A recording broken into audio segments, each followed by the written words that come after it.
Hello, everyone. Happy Sunday. We are back again, girl. Back again. Come on now. For the second time. 2020. Okay, you know it is your favorite voluptuous, sensuous, vivacious, and powerful wine tasting show of all time. My name is Jasmine J, aka the Wine Goddess. I'm Kiki, the Countess of Cabernet. And together we are Wines and Chocolates. And we love nothing more but to come chill with y'all, have a little wine, have a little chocolates. Or sweets, something, or treat, something that you could put together with a girl, because that's really how you enjoy wine. Yes, and it can come from anywhere. Like you gotta, how we always talk about pivoting. You know what I'm saying? You got that one idea, then turn out that way. You go to the other idea. You know what I'm saying? But let that just be a testament to you and your mind. Resilience. Okay, your determination. And again, wine goes with anything. Wine goes with music. Wine goes with cigars. Wine goes with pizza. You go with chicken. You go with seafood. Okay, go with your girlfriends coming over and y'all tired of these niggas and whatever. You just need to or y'all your girlfriends coming over and you found out that your ex is fucking with some thought that is trying to expose him all on the internet. Like, wine is amazing for stuff like that. So, anyways, without further ado, let's talk about the wine that we have for today. So, as you guys know, that we always promote Boisé, but we always take our time out to promote other brands as well too. Because I went to one of my favorite places, which is Total Wine. So this was a day that I wasn't looking for anything specific. I just was looking for something that found me. What drew me to this is that it had almond and vanilla and oak notes and things. Yes, love almond. And I was like, I didn't see almond as a note in any of the other ones. So less fruit, more spice, more warmth, more oakiness. So, yeah. So this is Needle and Thread. It's a California. Knows how to party. It's a Cali Shardy.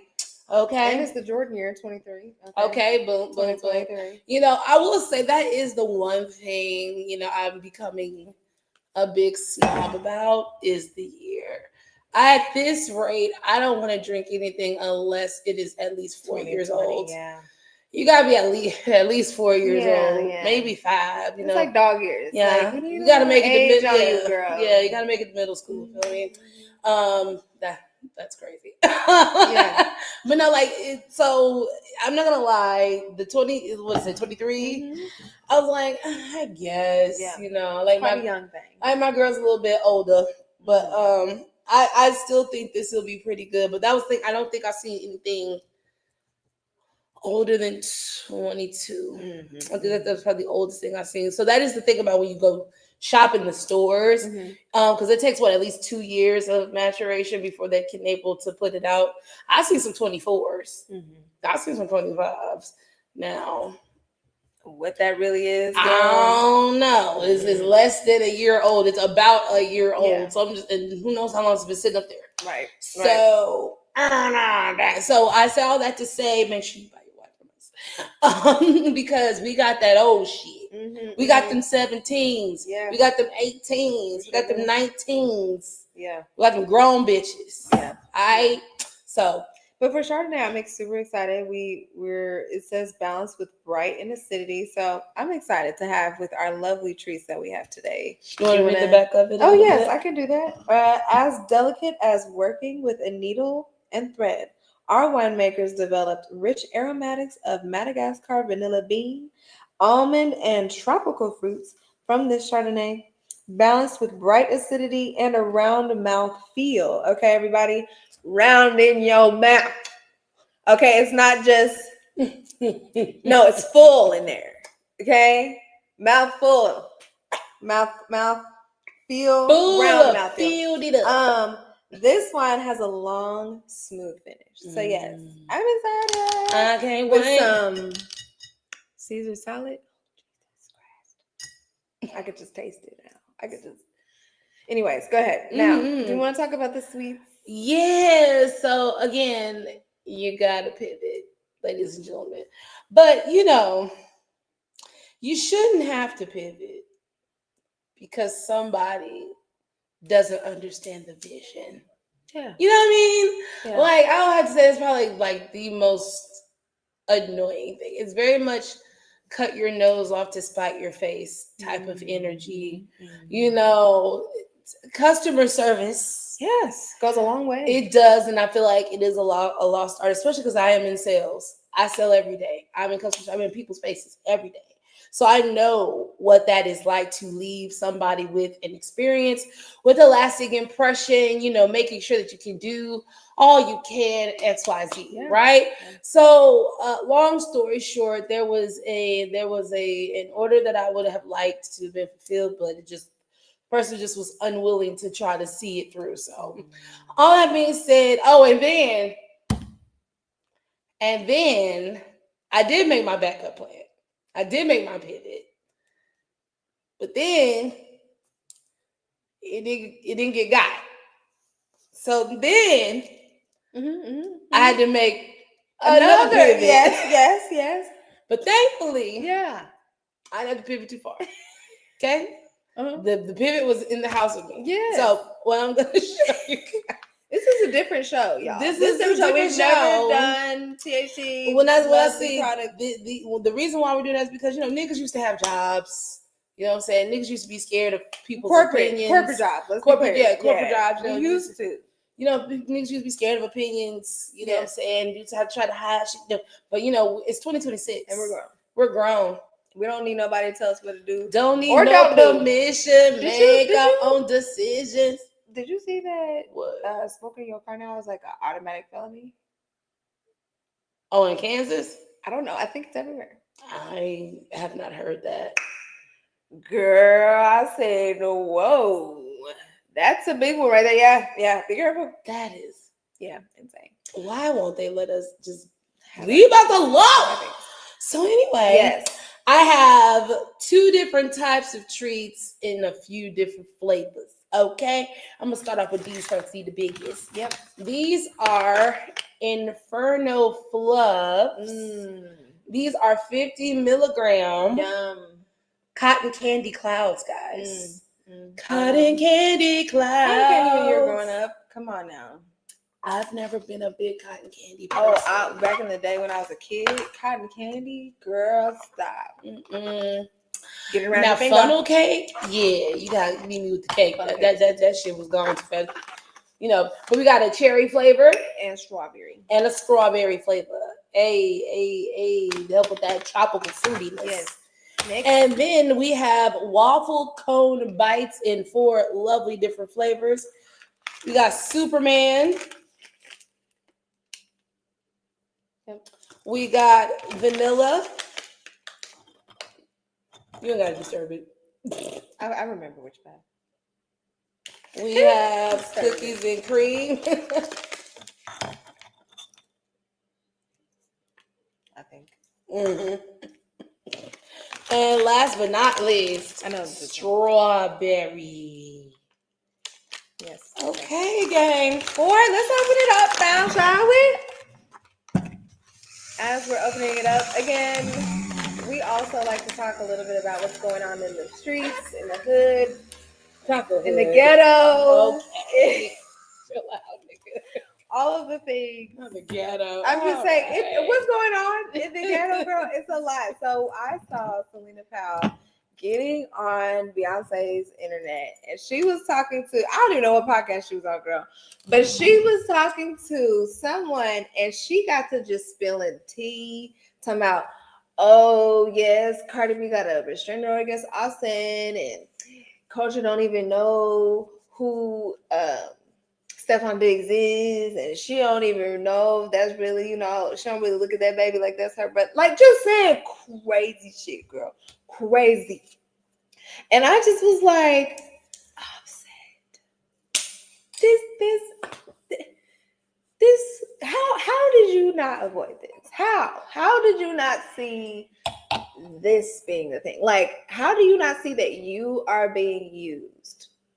or that women want to use you in order just to irritate Cardi. Like, doesn't that not like make you not want to fuck with people? Like, if someone is strictly fucking with you, not because you're nice, not because you're kind, because they believe in you or actually want to be around you. No, they want to fuck with you because you have a particular access to someone else and they can be in proximity to some other bullshit. You allowing another woman to trash, well, not even trash your baby mama, because she didn't even say nothing bad about your baby mama, but she talking about y'all's business.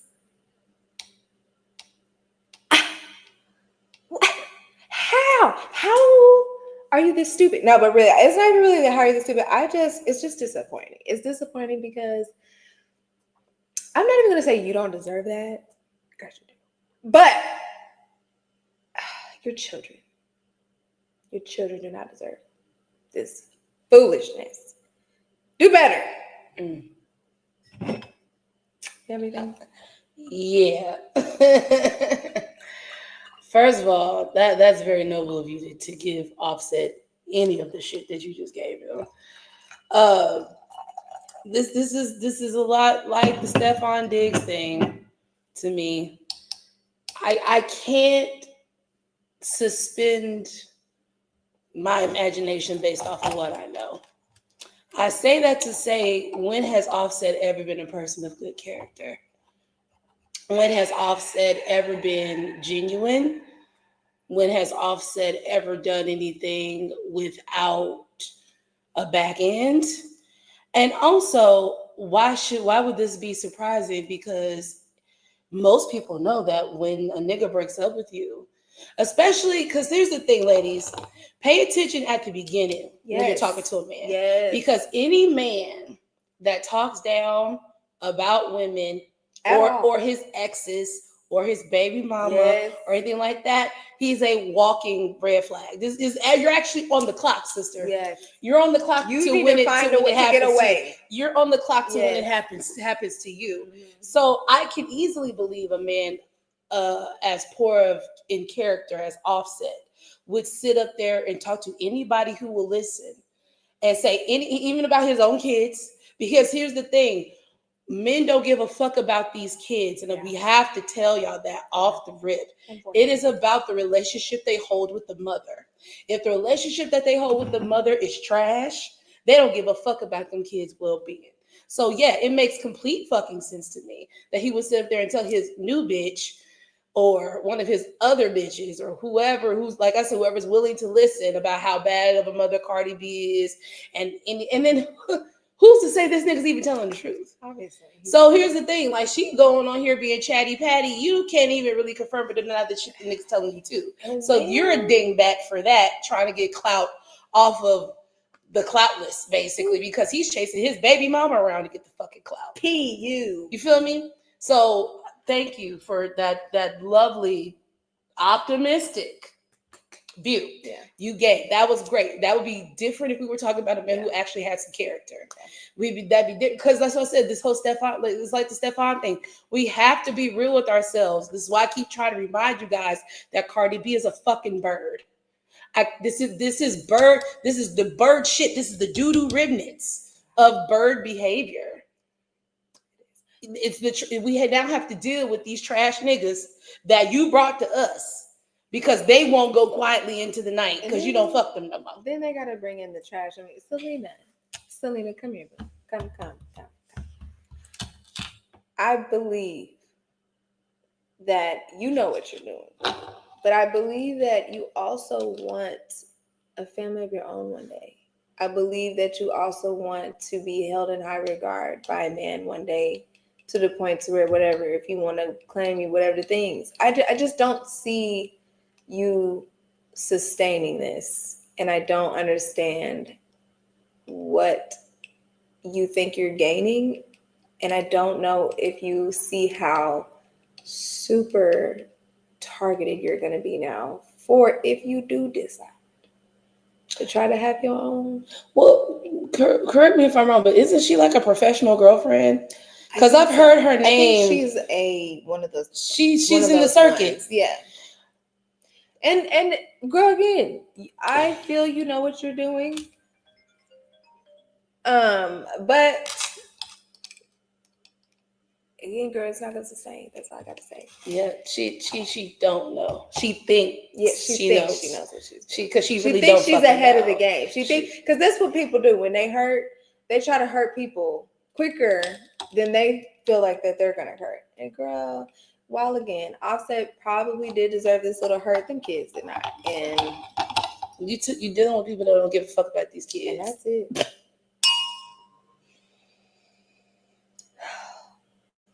What do I smell? I smell peaches. Smell The brioche. Goodness, what is This that? toasty. Little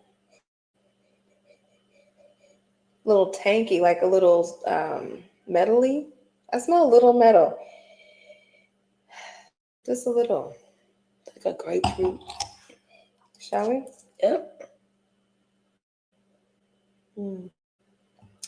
That's fruity. And it's got a buttery taste at the end. But it's not super heavy. It's still pretty clean like a tank. Mm-hmm. I like how it lays on my tongue. Yeah. Mm-hmm. My tongue is like soaking it up like a sponge. My tongue is doing this. This is like if somebody put fruit in my reposado. Coconuts. Yes. There it is. Coconut. That's what I was smelling. Yeah. That is This good. is Malibu. Mm-hmm. Ooh, there's your reference, guys. This is a Malibu rum. This is Malibu. Those of you who like that. Oh, if you put this in a sangria. Or what they call it with like the milky, what that milky Horchata. drink? Yes. That's one of them. Coquito. That's one of them. Should we do the cotton candy first to Yeah, get rid of this fluff? Yeah, let's do it. So this is That's strawberry. Yes. It's cherry. You going with strawberry? Yes, let's do it. Okay. Not Doesn't overpowering. smell like anything. Okay. Okay, when I bust it open, do. Bust it open. Let's go.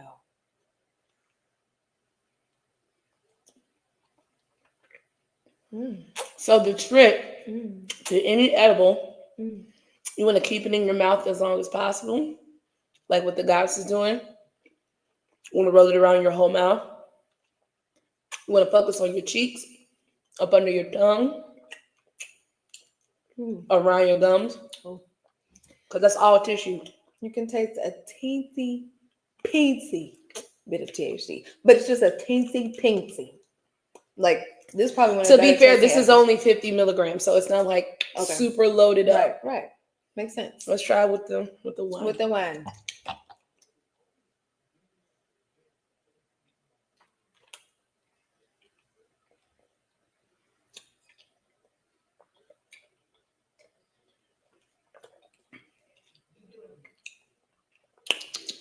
Way more acidic. Yeah, way more acidic. Yeah. Kind of sent a little shock. This mouthfeel, though, I am digging it. Just feels like my mouth is full. I just actually feel it like seeping into my taste buds. Like if you ever dropped your wine on the carpet and you just saw how the carpet just soaked in the wine. Yeah. So I feel like my tongue is doing right now. Oh my God, shout out to Tiana Taylor. The Golden Globes are on today, you guys. She won Best Supporting Actress. I just knew Ariana Grande was going to take her wicked ass up there. I just knew. I was like, oh. Take her wicked ass up there is crazy. Yeah, the wickedy witch of the West. I just knew she was going to get up there. But it was Tiana, and I was like, that's exciting. Well, do you want to get into the Golden Globes, the full Golden Globes conversation? Is there anything else you want to mention about it? Because it's still technically on right now. About the Golden Globes? Yeah. Not really. I mean, I do like watching the Golden Globes because I like to see the type of movies that are out there. They do look interesting. I want to say this is where I first heard of that movie, Everything, Everywhere, All at Once. Y'all need to watch that, especially when you high. But now I'm a no. phenomenal. Phenomenal. So I love the Golden Globes. But that's all. Yeah. What was I gonna say with the Golden Globes? You were talking Oh about? yeah. So you said Tiana won, and I feel like that's the only thing. We're gonna get to They that. ain't played in our face about since I've been sitting in this seat. It's been about an hour. Yeah. Three actual categories that should be going to us. Yeah. Went to somebody else, and I said, this well, for anybody who follows award seasons, you already know, like, I think once the SAG Awards happen, you basically follow the trail for the rest of the award season, see what the Academy's head is at, where the critics' heads are at, say for what they feel is worthy, right?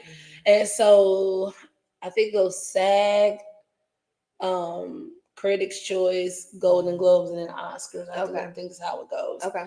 I think the Emmys is somewhere Tony's in there too. And all that. No, not Tony's, because that's stage. Okay. But I think like the Emmys might be in there somewhere. I don't know. But anyway, so all that's to say, this is the prediction of how this is going to go into the rest of the year. Oscar time. There we go. So all I have to say, when the Critics' Choice Awards happened, so there's been this conversation. We got to take it back a little bit to see where this stems from. So when Sinners first originally came out, Variety, which is a big name magazine for movies and all media and all that stuff, made a backhanded publication about the movie, basically saying that, oh, well, the movie took X amount of money to make.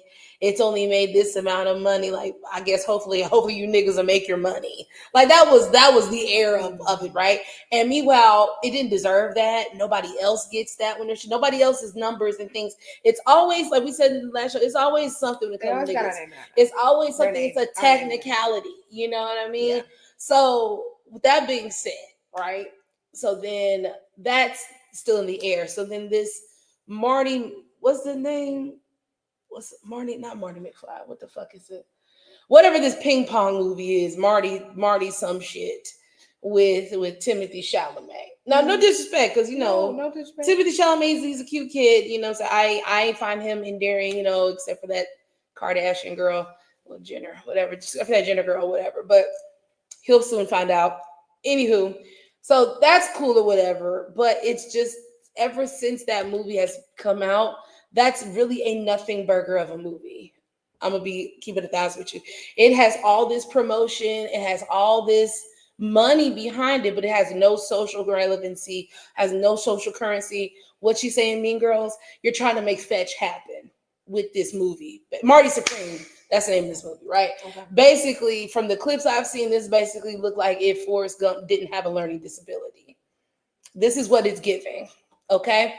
So, meanwhile, you have an entirely original, from top to fucking bottom, an original screenplay that's in a horror genre that has never been done, like similar to a Get Out and an Open. Like, these are people that are coming into genres and doing something completely different. Had the internet on fire, all these other type of things, right? And then comes the Critics' Choice Awards, and the Best Actor nomination had other folks, but also had Michael B. Jordan and Timothy Chalamet in there. And so Timothy Chalamet wins Best Fucking Actor for this movie that don't nobody know nothing the fuck about. But everybody named Mama was out here writing fucking dissertations and thesis about Sinners. Made more money than you motherfuckers was trying to count. You know what I'm saying? Cultural relevancy, social relevancy, all the things. Multiple POC. Wasn't just black. You know what I'm saying? And so much so that even the Latinos was banned because they wasn't in the motherfucker. That's how good it was, because everybody wanted to be mentioned in this movie. For you to give this shit to Timothy Chalamet, for you to not give Miles Kenton any type of nod for original music, an original fucking voice. He sounds like an 80-year-old man, and he's 13. I'm just making that name number, but he's a fucking baby. Like the type of artistic merit and value going on, it's just like, man, they didn't even fucking give it to Cynthia Erivo. Okay, you know what I'm saying? Like, so it just gets to a point. This is why I don't really fuck with the award shows anymore. because it's like once you see the man behind the curtain, I guess pun intended due to Wicked, which there's no further interest in this shit. A few years ago, you motherfuckers played Angela Bassett's face, and then wanted to placate her the next year with a special Oscar. Fuck you and your special Oscar, bitch. I deserved 3 Oscars already in her long, illustrious fucking career. So that yeah, is something in the Matrix that I would like to study and understand, because it's so funny. We actually take the time to like pick out wine and actually put them together with a pairing and have things. There's like thought behind our content, and a lot of it goes unnoticed, which is fine. We ain't got to be everybody's cup of tea, but it's just funny to me because it'd be something simple as a cat falling off the couch, and 59 niggas will love it, share it, like it, talk about it, this and that. And it's just unfortunate that I think it was just like Sinners is such a layered, multifaceted collection of art and thought, and it's just too deep. It's just too deep for the people, child, and it's just unfortunate that people cannot truly appreciate art. But then you got, and like no shade to this because I know you love that movie about the transgender Mexican cartoon. Right. But you see what I'm saying? Like, how was a movie like that, which is also extremely original and all these type of things?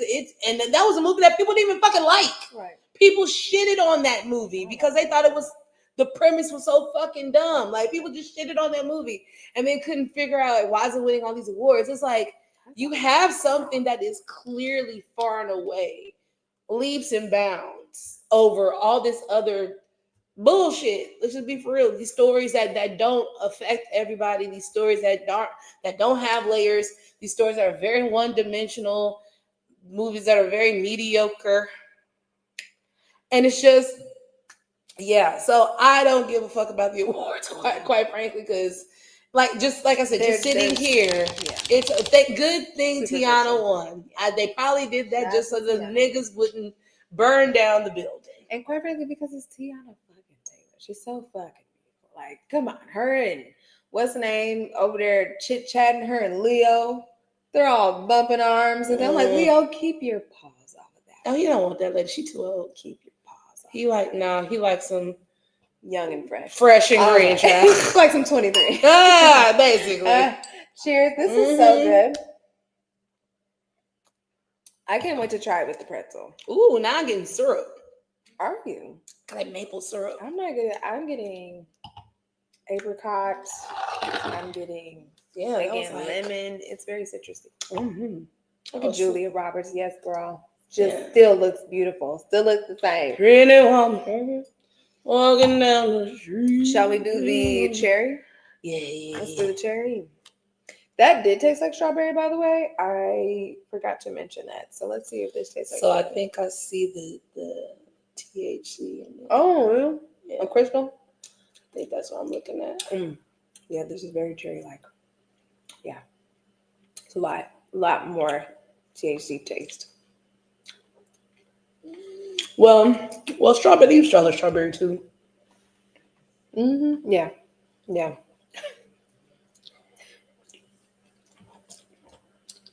I don't love that. That one little. Mm-hmm. That's very thick. Mm-hmm. Yeah. Mm-hmm. It almost tastes like a what them things called? The chip, girl. The Pringle. Tastes like a Pringle. Really? Mm-hmm. It's like salty, like a Pringle. Like, what is that? The onion. What is it? It's not garlic and onion. Sour cream and onion? Yeah. The sour cream and onion chip. I like it with wine though. Yeah. A little more starchy. Let's see. What are some more things that we did? You leave some chips on your tongue though? I did. I did. Let's see. So we saw that Kevin Hart sold his basically name, or how do I put it? It's not that he sold his name, but basically like the licensing of it. He sold it to. Damn it, what's the name of the group? I had it. I don't know the name of the group. Oh, I don't know. Anyway, he sold it to them for like $32 billion, basically. I mean, he's not a $32 billion man, but basically they have that. They basically do everybody's stuff. They do Shaq stuff. They do Reebok stuff. They do just a bunch of brands, basically. If they want to sell clothes in Japan tomorrow, they could do it under this company, basically. And so I thought that was interesting. Especially because Kevin Hart is very big on ownership. So I was very like, interesting that, he sold a piece of that to, but at the same time, it's like, girl, you never know when this thing coming down. Everybody got their price. That's all I can say. It's like, look at him. He's up there for a nomination for something. Oh, he must not have won. I think Ricky Jerk, the person that ain't there, won. Yeah. What was that one? What's her name? Wanda. Yeah, Wanda Sykes. Yeah. So anyway, I just thought that was interesting. So shout out to him for that, because that's definitely, So did he elaborate on what this is supposed to do, or like for his brand, or like what the plan is? Yes. No. What's the but just want that people to know that he is my name is worth under this umbrella, and that he is doing. Every day, the more I'm exposed to, the more I realize, just like, Prince was right. Prince, you never saw Prince. No. Prince didn't go to this shit. He didn't go to these award shows. He might barely. Yeah. And that was the thing. Showed one little. And because he knew his fucking word. Yeah. Okay? Fighting with these labels. And because we've had our own conversations offline about the whole, like, rich and wealthy billionaire shit like that. Like, just none of that shit do it for me. Yeah. It actually makes me sad for people. Yeah. That's all that they can look for. Yeah. And it's just like, and I don't know. I just feel if I were famous, that would not be the shit that would move me. That wouldn't be the shit I would need in the paper. That wouldn't be no shit. I'm like, hey guys, like, like, okay, say for instance, like, I'm learning how to play piano. Like, the only reason why you would know my hands are insured is because somebody said so. I'm not gonna go on Instagram and be like, hey y'all, my hands are insured for 50 B's. Yeah. You know what I'm saying? It's just like whoop-de-doo. Like, like, I just. Who does that help? Exactly. And it's not even, I'm not even gonna be on no every man shit. But like, I don't give a fuck about who's not helping. It's just, it's just, so what? Yeah. That much shit, so what? Because while we were sitting here talking about, the Golden Globes, I was getting ready to say Prince was right then too. But here again, Prince was always right. You know what I'm saying? I think one of the biggest differences between Prince and Michael is that Prince always was in seclusion. Michael was always looking for seclusion. Those are two different things. Michael was trying to find his peace and all that stuff because clearly you could see from their business lives who valued business more. And in turn, they suffered more because they cared too much about the business. Whereas Prince cared about the business because the business was fucking him. Yeah. And he wanted to not to leave the business, but like have his own path in the business.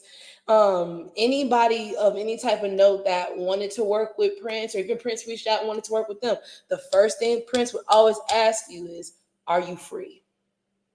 And they'd be like, what you mean by that? Like, are you signed to a label? Do you own your masters? Yeah. I can't talk to you till you're free.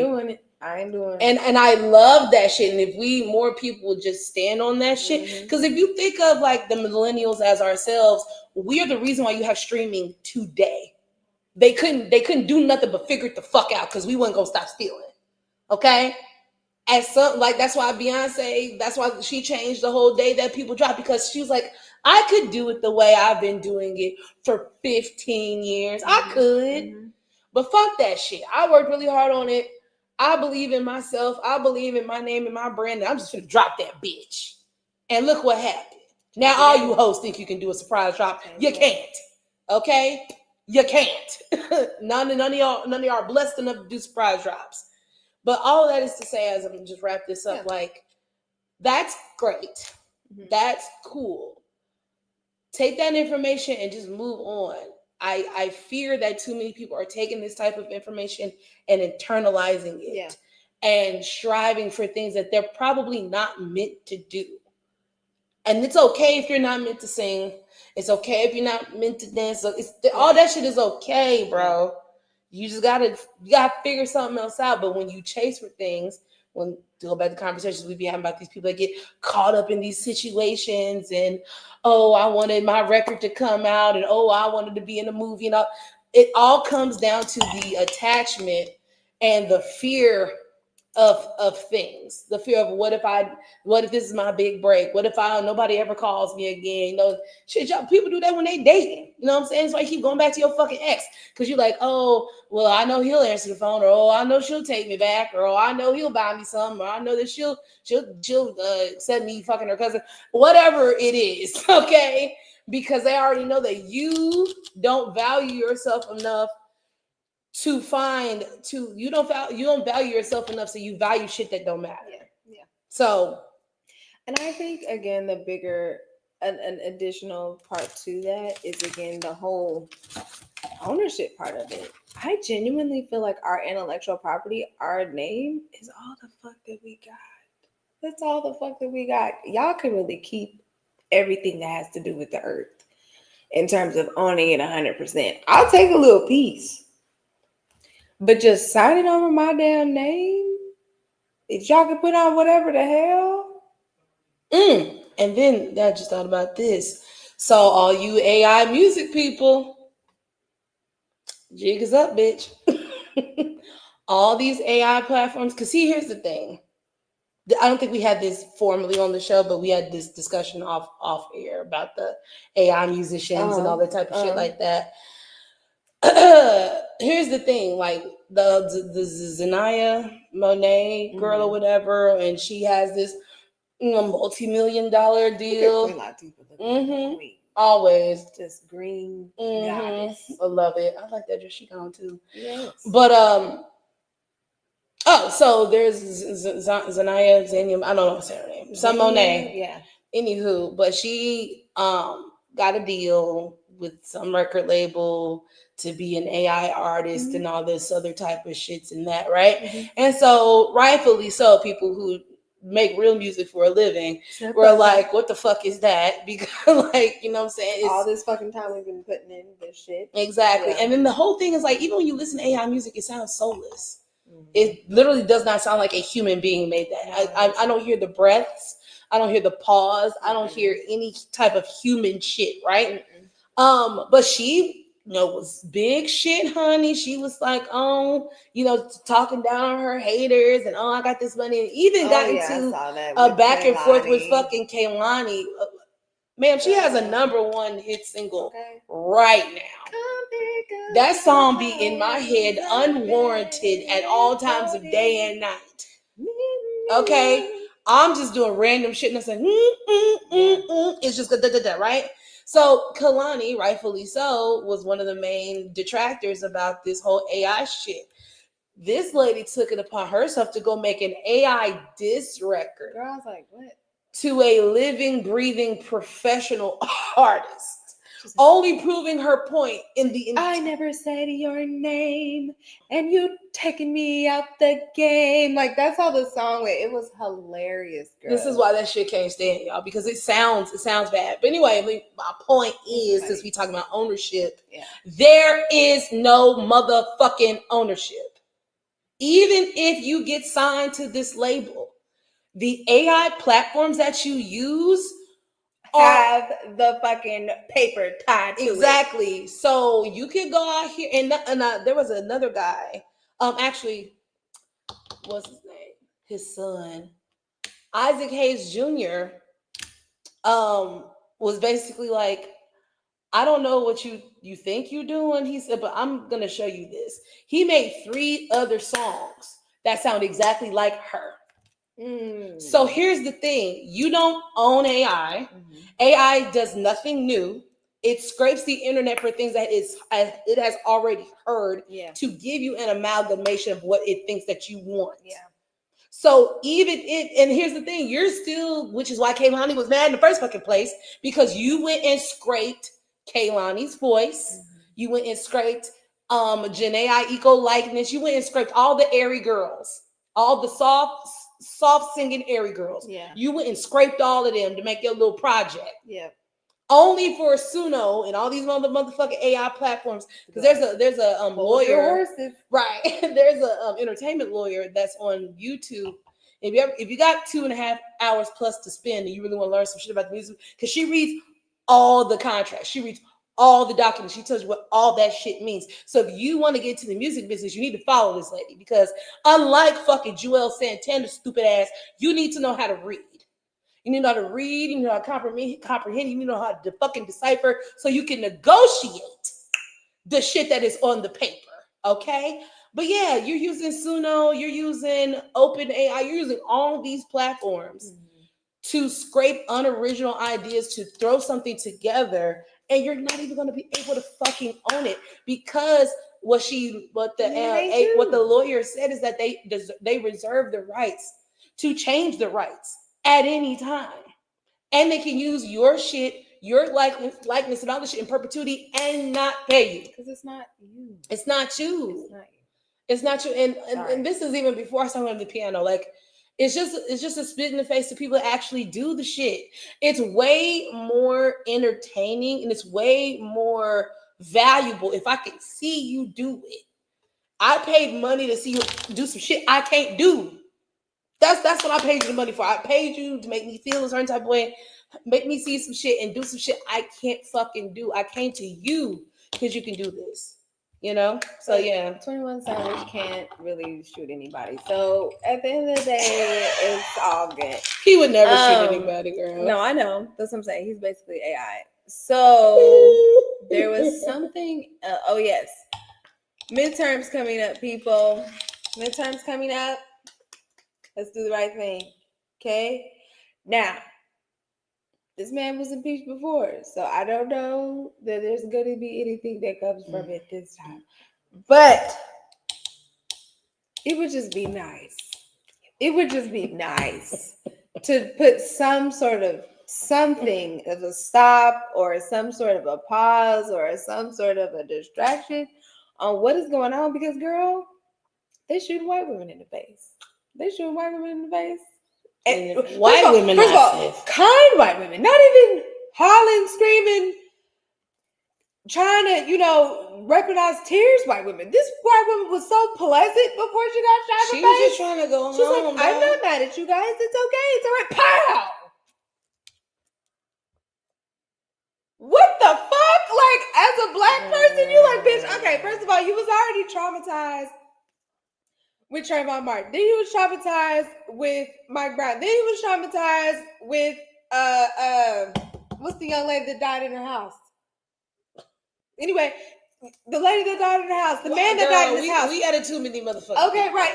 And right, because there's quite a few actually that died in their homes at this point. Yeah. But then now, white women? Why now? Okay, whatever. Because y'all don't be caring when little white kids get shot at. Y'all don't be caring. But just driving down the street because maybe you're scared. You're like, who the fuck is this nigga pulling up on me and trying to just turn away? No. You could get shot in the face and then somebody call you a domestic terrorist, bitch. I said, wow. And then Stephen A. Smith got the nerve to get on here and talk about it was justified because that man probably was fearful. It's like, but he could have just moved out the way. Sir, full of shit. Sir, I don't even, at the end of the day, you embarrass us every other day. I don't know how your daughter puts up with this shit. I don't know why she's like that. Please, for the love of God. We don't know her like that. Again, we don't know her. She might back you up. Yeah. So, that's what I'm saying. Whatever. Apples don't, especially shielded apples. Yeah. Especially comforted apples do not fall far from the tree, child. So, but it's just unfortunate. And again, not that Stephen A. Smith says anything necessarily positive about our damn community. So it's not even that I was looking for him to say something positive about this young white woman who lost her life. it would make sense for him to, because that's the audience that he capes for. But that just shows how demented these people are. If it just don't fit the narrative, if it don't fit the white, no matter straight man, it just don't. No, we don't try to hear that shit. It don't fucking matter. It doesn't work. And Elon Musk had retweeted something the other day that this white person had posted talking about white men must remain the majority or we will be slaughtered. Like that was the first sentence. You know why? Because you slaughtered everybody. And it was like, why would you use the word slaughter? Because that's what all the words. Because that's what they You're do. You're disgusting. Like that's what they do. Like literally. Let it go. The cognitive dissonance these motherfuckers be playing in our face with, like they weaponize the savagery that they know that they are embedded in, and then simultaneously would say, "Well, no, that didn't happen." Like, no, we would never. Y'all literally slaughtering white women outside the front. Yeah, for driving away because some random person is coming up to her fucking door. I'm sorry, no, nigga wasn't like police freeze, like nothing like that. He just trying to get her fucking door open, bitch. Should I be turning the fuck too? Y'all gotta start turning these motherfuckers into hood ornaments. You gotta start running over these motherfuckers. Seriously. I'm telling you. But yeah. So the midterms, yeah. the midterms. Yeah. Okay, so I have to say this before I get to my overall point about the midterms. I don't even know this dude's name, okay, because it really don't fucking matter. But I know the other guy. It don't matter at all. But I know the other guy on the show is Bowen Yang, and I know Bowen Yang because I watch Saturday Night Live faithfully, and Bowen Yang was one of my favorite cast members that was on there. I thought he was really funny. Yada yada yada. He just recently, I think, like the last episode of 2025. Was his last episode on the show. And so, he got a nice little send off. He got to do like a little special skit, right? Because if you're like one of the, I guess, quote unquote, one of the big dogs, you leave in the middle of the season, you get a skit send off. Oh, okay. Right? Mm-hmm. So he gets that, and girl, I'm all like, I'm crying and shit. I'm all touched right because, like I said, he's one of my favorite cast members, right? Mm-hmm. So then we fast forward to a few days ago. Now, since he has left Saturday Night Live, he was in Wicked for like 5 seconds, and and he also has this really popular. Is it the Chinese looking man? Yes. Okay. He has this Asian. Sorry. Yes, he has this really popular. He's on a popular podcast with another white gay man, and I'm gonna bring up the reason the gay thing here in a minute because it matters. Mm-hmm. He's on a show with another gay white man. And, it's called Las Cotaristas. And they talk about everything about culture, right? Cool, whatever. Somehow a hot clip comes out. And this man, the white one, is basically saying that donating your money to Jasmine Crocket is a waste of time. He proceeds to give a backhanded compliment of that she's too not well pronounced. She's too damn. I can't remember what he said, but it was backhanded, like kind of like the old school way, like people would say, like, "Oh, you speak so well." Yeah, it was giving that like it. And I guess in a way he was trying to say like she has too much name recognition to run, which is bullshit. Because when has that ever fucking hurt you? In a race, name recognition, if anything, helps you. Strange, critique, because it's not a real fucking critique. Yeah. You're trying to dress this shit up as something else. And then, as he's talking, Bowen is like, I don't even know who the other person is that's running. Okay. Then why are you offering an opinion? Yeah. Or not? I'll give him not offering an opinion, but why are you co-signing what this motherfucker saying? Right. You don't even know what she's running on. You don't know what she has done during her tenure in there.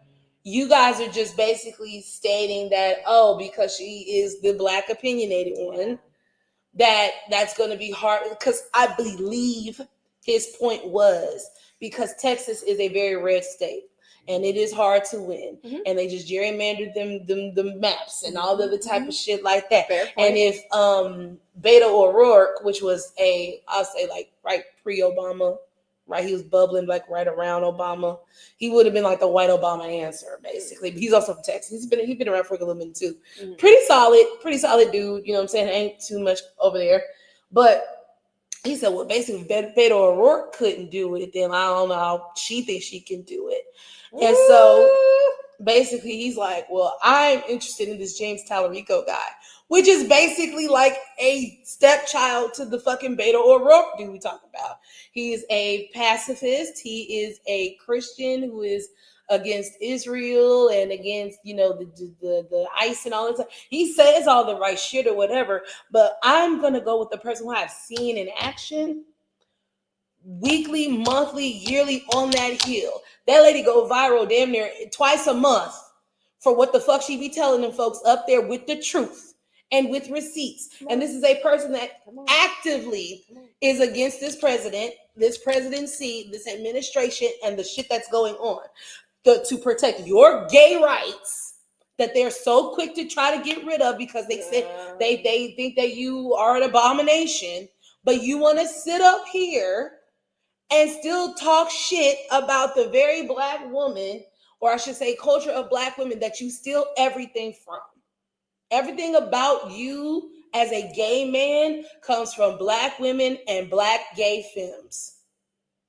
Let's be both of you on that couch. Have no fucking personality without Black femmes, Black females, Black gay folk. So let's get that fucking clear. Let's get that motherfucking clear. You and then Bo was sitting up there talking about I don't you shouldn't give your money to Jasmine. I agree. What the fuck are you agreeing on? Not once did they say anything about her platform. Not once did he say I disagree with her stance on this. No, it just was I don't think she's gonna win the personality war, so you guys shouldn't give her your money. And that's how you know someone just hating. When they ain't got no real critique, no real feedback, no real concrete something that you can actually use. They just got some fucking fly by fucking night answer that really, what the fuck do you mean? What is this? Because she got too much notoriety or whatever. But bitch, get the fuck out of my face. You just want to complain. You want to find something because that's what you're familiar with. You're familiar with not going with the Black woman, and that's a shame. Because Mr. Boeing, I see that you're very close with Ariana Grande. And Ariana Grande is very close with Cynthia Evovi video. So... But we have to understand that only extends to the person. I know, but it's unfortunate because, sir, I was looking at you like, oh, he part of us. You're not. They never are, and we should never feel that way. We should never be comfortable. Yeah. Allyship is a hard road to hoe, and a lot of motherfuckers don't make it down the street. As soon as they turn that corner and shit get real, they go right back. They sprint right back to it. Sprint up the street. But my last point I'm gonna make on that is this. It seems like at every turn, and I'm going to stick to the liberals on this. It seems at every turn, you guys keep proving ex-Black and POC or other or other groups of people who were Democrat who go to Republicans. This is exactly this is exactly how this shit happens, because we only focus on Black people and use Black people as talking points. And then when the Democratic Party ultimately does not hold up their end of the bargain, those people become disillusioned and they run over there to the Republican side. And the main thing I hear when they do that is that the white liberals are racist too. And it's like, this is why we say that. Not we, because I'm never going to be a fucking Republican. But this is how you start the pipeline of losing actual constituents by spreading this and disinformation, or just being outright defamatory. You know what I'm saying? Just making up shit or just saying shit with no basis, which really what the fuck you're doing. You're saying this shit with no gravitas, and nothing attached to this. But because of the way that you moving, Black people and other POC people can't even feel safe around you. You know what I'm saying? Because you're going to vote against your own and their own best interest because you somehow believe that, oh, they just talking. They just talking, but no, we don't let them work. We're going to let them work. And you see what happened when we let these motherfuckers work. You see what happened. So last thing I'm going to say is the way that this presidency is going is real optimistic that we are even still thinking that we're even going to have an election. It's very optimistic to still even think that we're going to have a fucking midterm. And even if we do have a midterm, it's very optimistic to believe that shit's going to be counted correctly. That's true. So, I mean, I feel, this is me being this is me being pessimistic, but I don't see us being able to vote in November. I really don't. I think he's ramping all the shit that he's doing with Venezuela and all these things. He's basically getting our country to a point, because that's why Putin is still in power in Ukraine. Because he got in there and made wars happen, and now he can't leave. Yeah. And that's what the fuck he's doing. Mm-hmm. He's now in power. He's going to start making wars happen so he can't leave. And he knocked off a whole third of the fucking White House and ain't rebuilt that bitch. Do you want to try the Superman? Superman now. Yeah. Maybe you'll say this? Girl, get out of my head. Okay. Like, yeah, hopefully maybe Superman will show up. It's blue. It's like baby blue. Yeah, I'm getting cotton candy too. I'm getting Fruity Pebble. No, actually, I'm getting Captain Crunch Berries. I can see that. Captain Crunch Berries all day. I don't know what to take it from the end. I guess so. Good cone.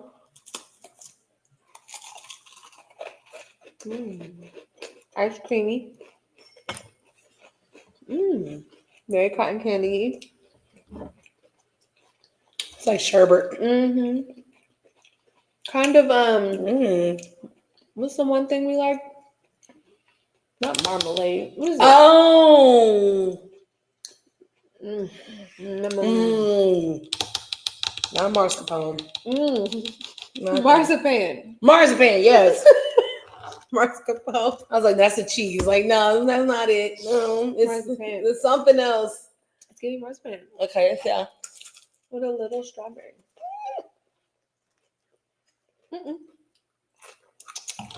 Made it kind of salty. I'm getting a salty sweetness. Look at Marlon. Marlon. Caramel. Oh. Let's pull up another one because we have a little catching up to do. I think we got 2 more of this. So we got.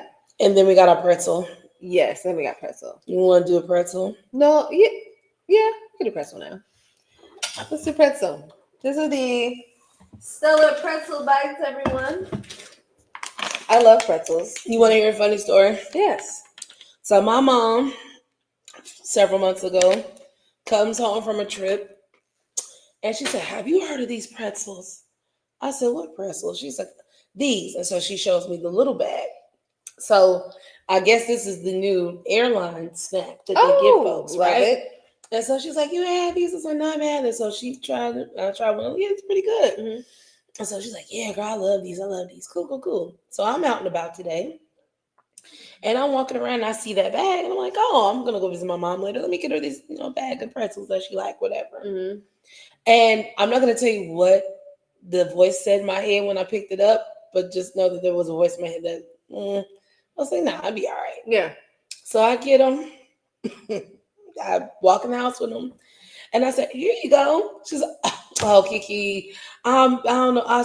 She's like, "Oh, Kiki, I don't know if I guess I didn't tell you. I don't like these no more."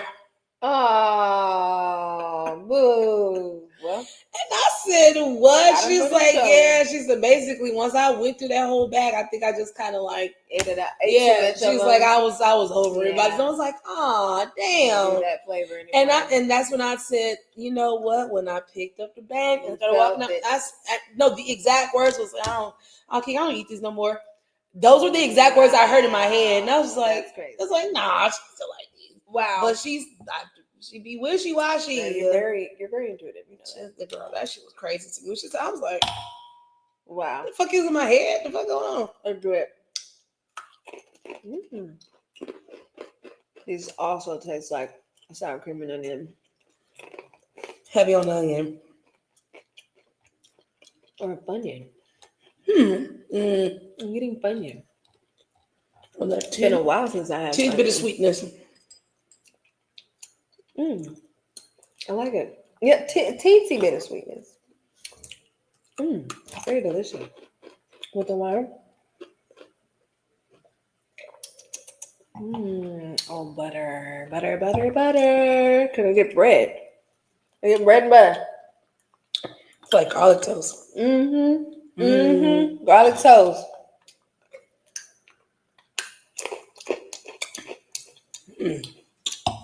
Yeah, very good. Come on now, airlines. That's what I'm talking about. Step it up. It's giving a quick Italian little snack. You got your white wine, you got your garlic butter stick.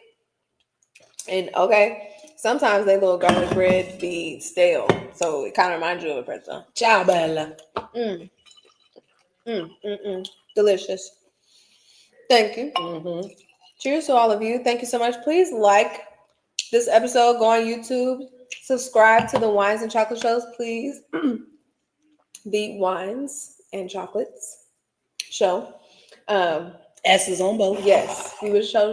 Appreciate that. Also, with our news we have today. Oh yes.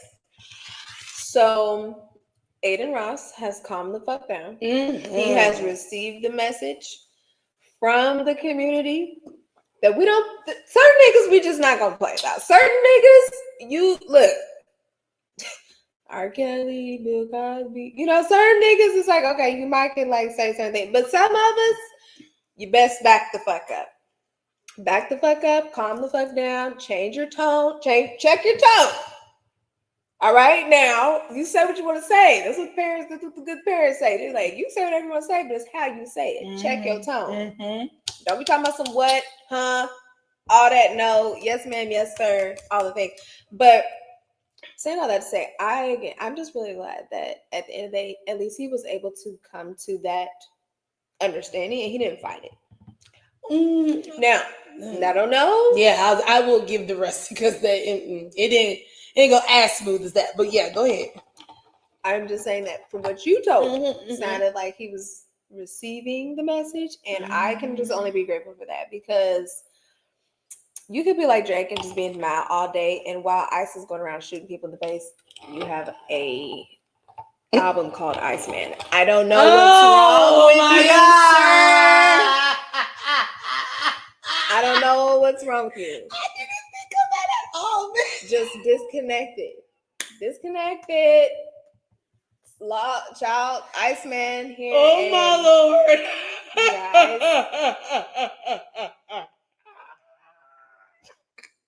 Like, sir, if this could not come at a more inopportune time. He's the king of bad timing. Like my God, just be quiet now, sir. Just down. He can't. Woo. Anywho. So yes, Aiden Ross is, towing back from, in his words exactly, I'm gonna stop going so hard on people. He never apologized. He still never said anything to Doechi formally. All the disrespect was formally to Doechi, but none of that. Okay, he didn't apologize. No, not at all. So since this has happened, there have been a few fractured conversations that have spun off of this. One conversation I'm glad to have is that Aiden Ross not only was, because here's the thing to what you were talking about. He didn't see the light. He still doesn't think he's wrong. He's only doing this because it was made real to him. Even so much so to the point he was willing to put his Black friends in danger. When he said, I'm going to start pressing all the niggas around you, do it. I don't give a fuck. Oh, okay.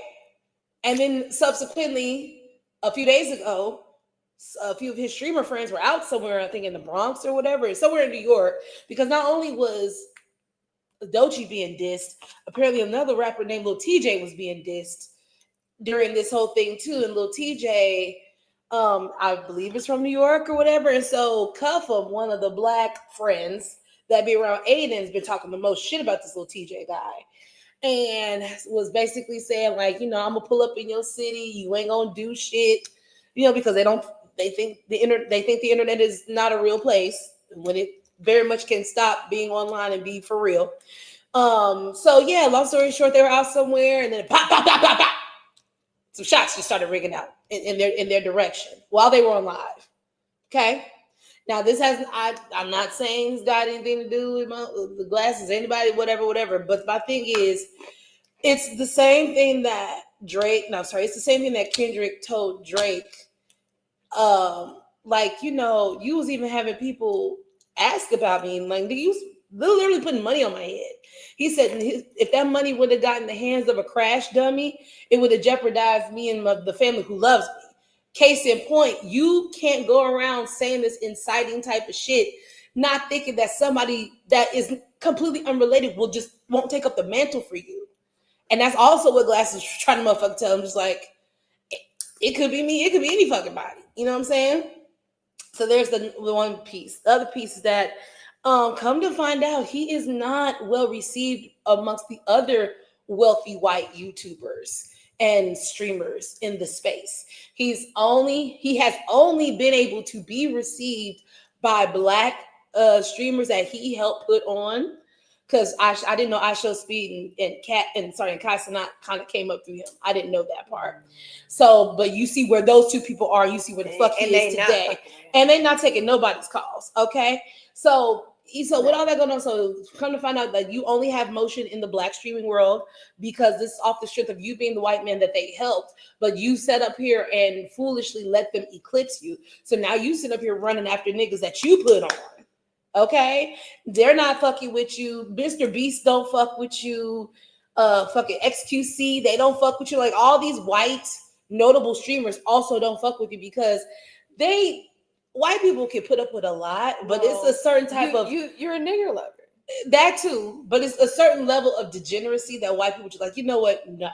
Yeah. We don't fool with that type of shit. It's the difference between white trash and upper class. Like, yeah, they're both white, but because you're poor and uneducated, I don't fuck with that. So there are these social hierarchy gaps that white people still are playing operating in, even with you being white. Mm-hmm. So all that to say is he's an underling in the white hierarchy of streamers.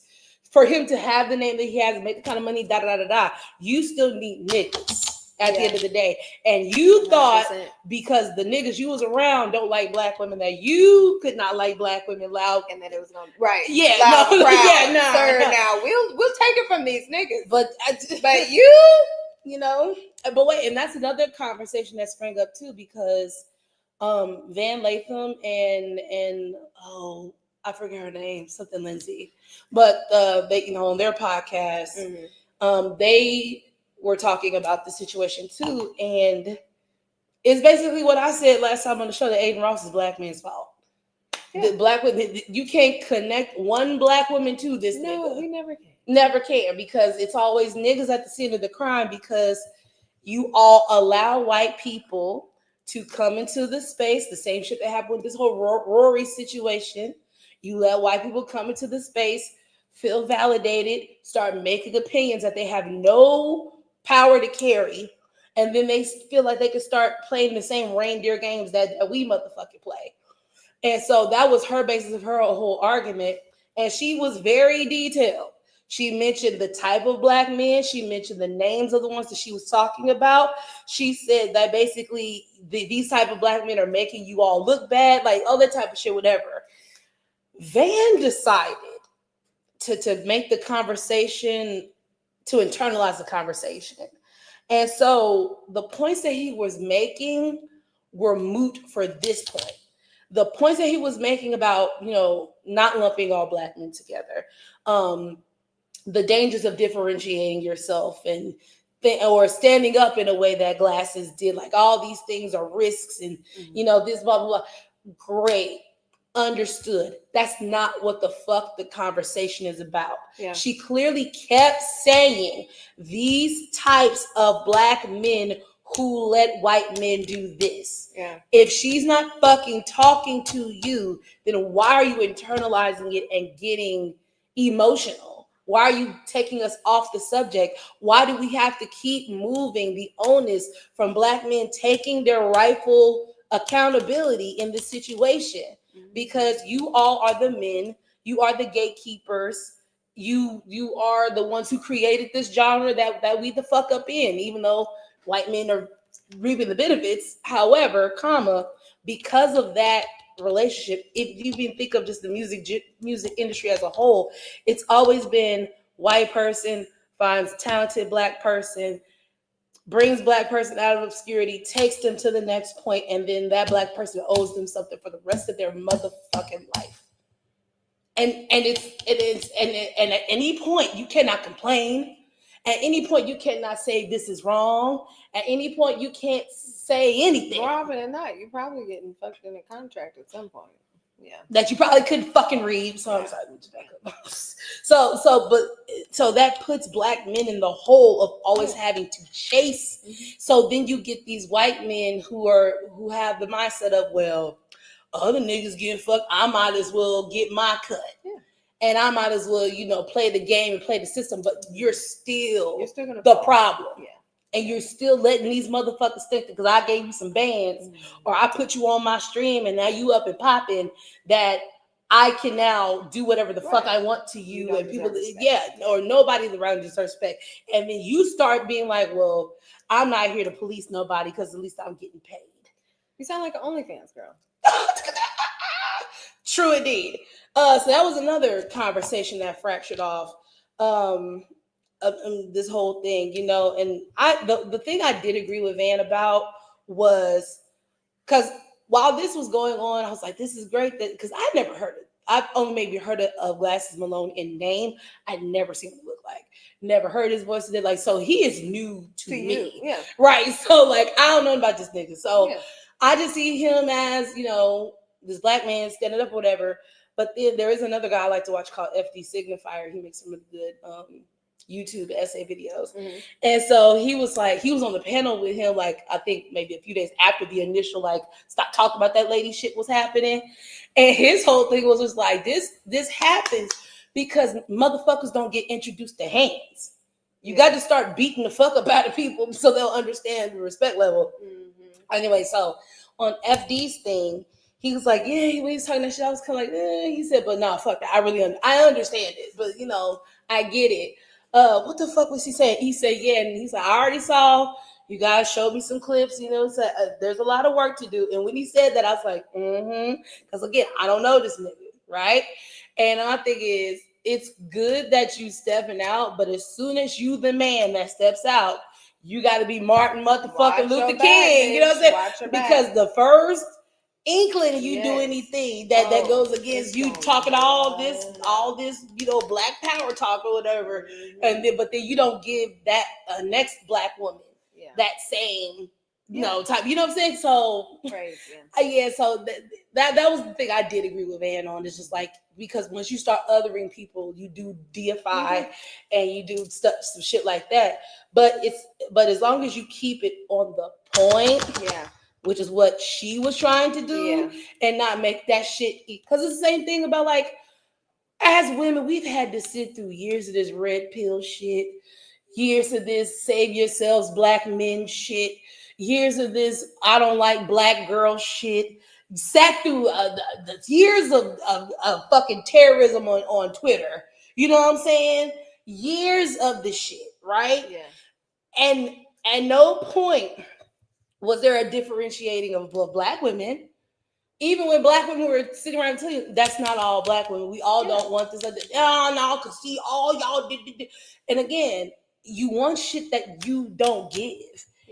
All you're upset about is that we actually have a valid criticism that even other men are saying, because other Black men are admitting that it's about the coon niggas that let him sit around. So then why are you copying an attitude because she said it? It's just very fucking disingenuous. You know what I'm saying? So, but the main part to take away from the story that Aiden got the call, because get Top on the phone. Okay, Top Dog ain't playing with you, bitch. Ain't nobody playing with you, bitch. And then he talking about, oh, I'm gonna donate $100,000 to black businesses. What's the name?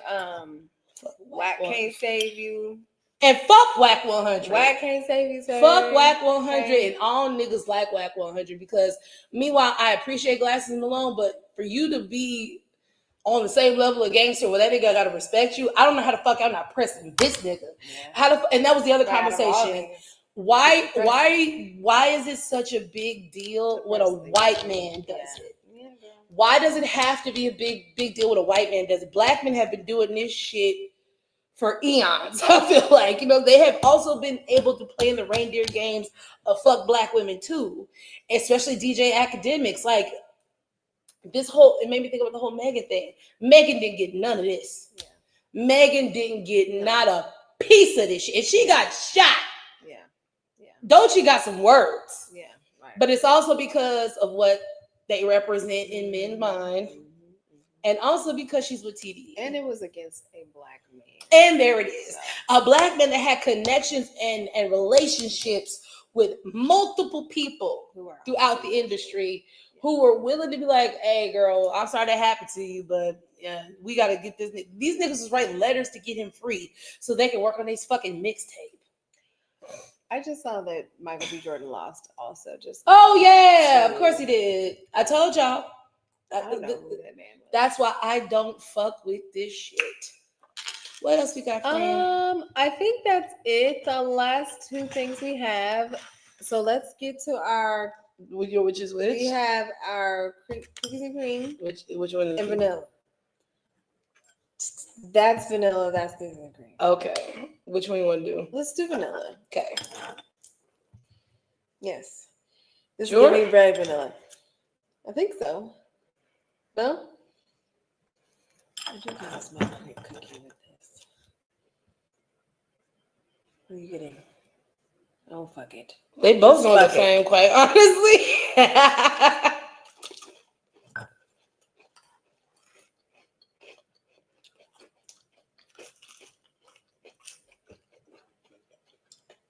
Let's give it vanilla wafer. Vanilla wafer. Okay. I love the vanilla wafers growing up. The strawberry ones was okay. Chocolate ones, I don't really care for. The vanilla ones.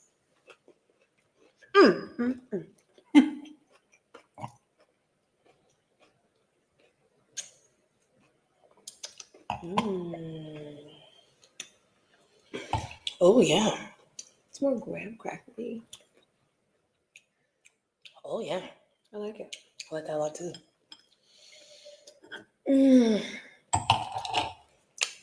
What are you getting? Anything else you want to add? Yeah, very toasty. Yeah. Kind of marshmallow.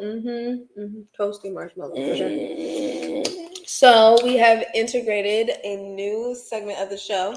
It is called Quirks and Content, and this is the part where we talk about if we have a new show or something like that we would like to just kind of let you guys know what we're watching. If you guys want to watch with us, we can always talk about it. We got that Hangover coming up soon, things like that. I figure it would be good to redo the Hangover, like when it gets warm and get outside. Because then we can be outside, we can talk, Anyway, so come this summer for that. But yes, my Quirks and Content show this week is Surviving Mormonism. If y'all have Peacock, okay, you know a little bit, or if you have Hulu, you know a little bit about A Secret Life of Mormon Wives. That's a really good one. But it's basically about Utah. And you know how Utah is famous for its Mormon culture. There's tons of Mormons that live there. And the host is Heather Gay. She is actually from the show Housewives of Salt Lake City.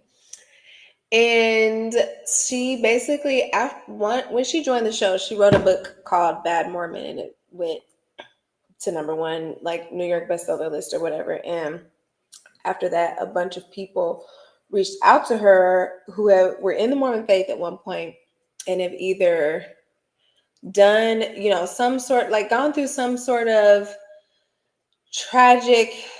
traumatic situation with the Mormon church, or maybe they were part of it and they end up getting away from it. Like the first episode is about this one man who was basically the gay converter.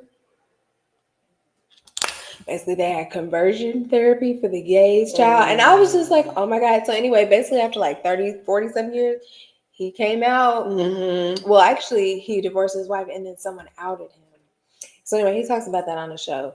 But it's very interesting if anybody's ever interested in it. I love things like that because it's just ultimately, at the end of the day, I just know people are people. No matter what religion you with, no matter what skin tone, no matter what you eat.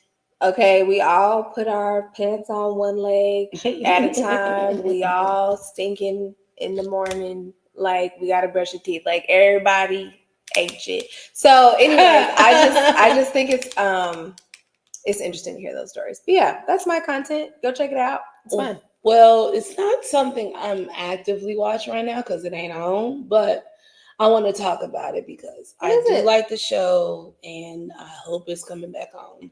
Mm-hmm. P Valley. Oh, I love P Valley. Fucking P Valley. I heard We it's coming back. might, emphasis on might, get it this year. I think so. The reason Uncle why Clifford, we ain't got it is because the writers were on strike. Not only that, because that was just only a piece of time. Mm-hmm. It was in litigation for Oh, well that's right. over Because some lady thought that she... No, not just some fucking lady. Nikki Gilbert. Oh, that's right. From the lead singer yes, from fucking Brownstone. Yes, the lead singer. Yes. If you want to just say it, Yeah. do it. Her, that one. She claims that they stole the screenplay from her. Girl, they did. And yeah, so that's why we talked about it before on this. Yeah, but now I want to talk about it because I seen something that it's probably coming back this year. So I hope that it comes back this year because it was a good show. I need to know is you gonna be with Clifford in the daytime or not? You know what I'm saying? That was a lot. Because I'm tired of Clifford having to be a closet case or have to be put in the closet for motherfuckers like. And I don't know that man's name. I think it's Tyler, and then it's like Mercedes, and they're just the sexiest couple in the world. Big ass booty, big ass arms. Everybody just fine. Yes. Well, okay. It's just everybody fine. I'm more motivated to see what's gonna happen between Diamond and Diamond started to get a little evil, did she not? She started to get a little boss energy. No, Diamond is the dude. Oh. That's his character. Oh, I'm thinking of Winter Fox. What's her name? Autumn Night. Autumn Night. There we go. She's gone. Apparently, I guess because she took the money and like ran off or some shit or whatever. I have to rewatch it. But no. Well, his character's name is Diamond, the Tyler dude, and the dark skinned girl married to the white man. That you know what, P Valley, damn it, hear me and hear me good, okay? When this season comes back on, that white man has got to die. He has got to die. Please, for the love of God. Because now he got her locked up too much. And lied on the people about the kids and being an unfit mother. He been beating everybody in that motherfucker. I need that white man has got to go. He's got to go. I'm tired of her. Yeah. And can we get a scene where she beat up old girl and her and Diamond run off into the sunset? Please. Something. Yeah, because she ain't right either. Yeah. Anyway, I like P-Valley, yes. I love P-Valley, yes. Last sip.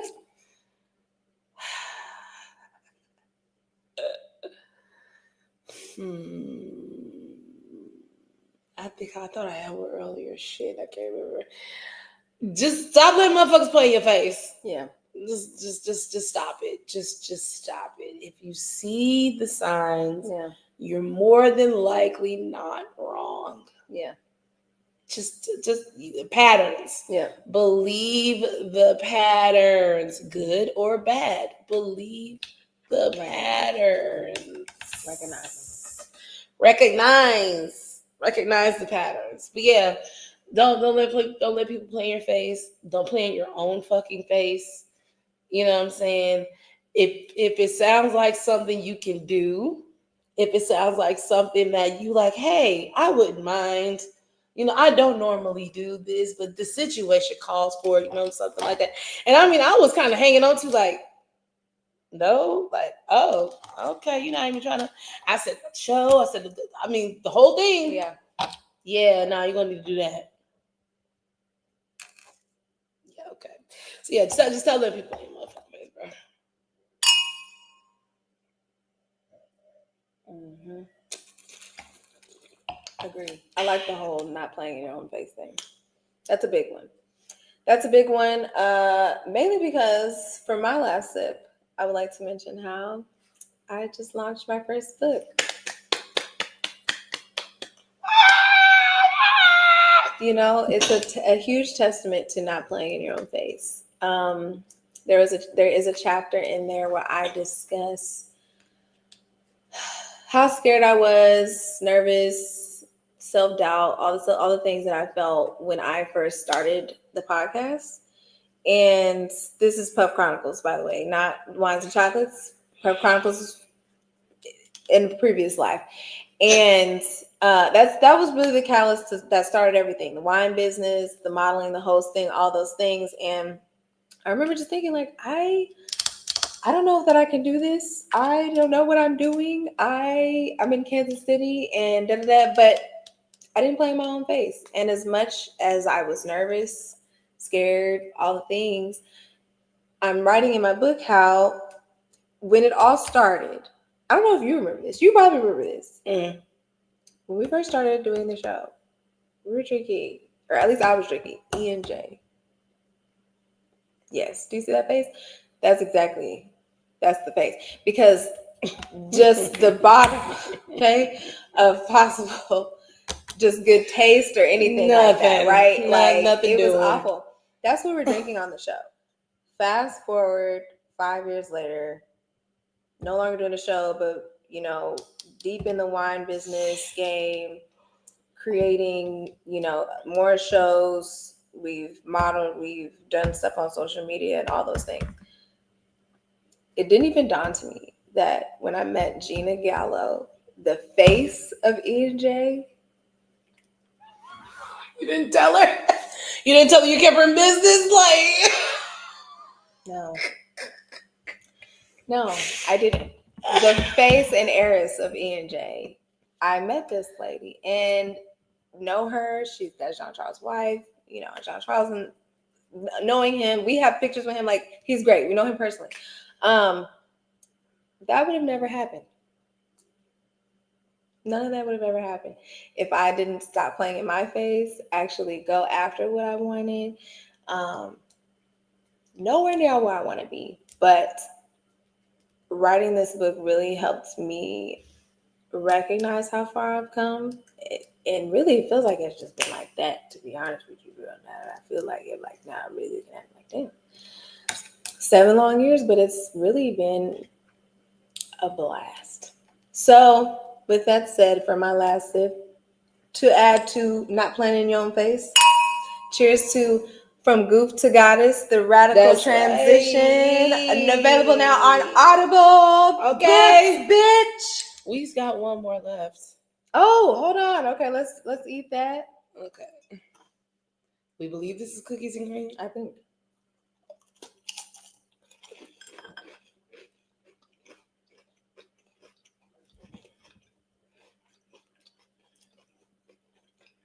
Can you taste it? Mm-mm.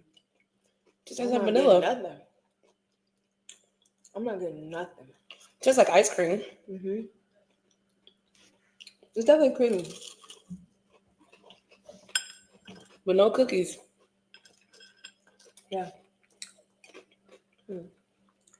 It's very plain. But has a nice, it went well with the wine though. Like, it's creamy. It's all creamy. And just luscious. I know I got olives. But yes, order it now on Amazon Books. Bitch. That's right. From Goof to Goddess, the Radical Switch. It is basically just a self-help and motivational book for those out there who want to try other things. What I personally did to keep myself motivated and just be kinder to myself, talk better to myself. It's really been great. I did, had to mention my dog in the dedication, because at the end of there's you plus a couple other people have really seen the transition, like really from the beginning.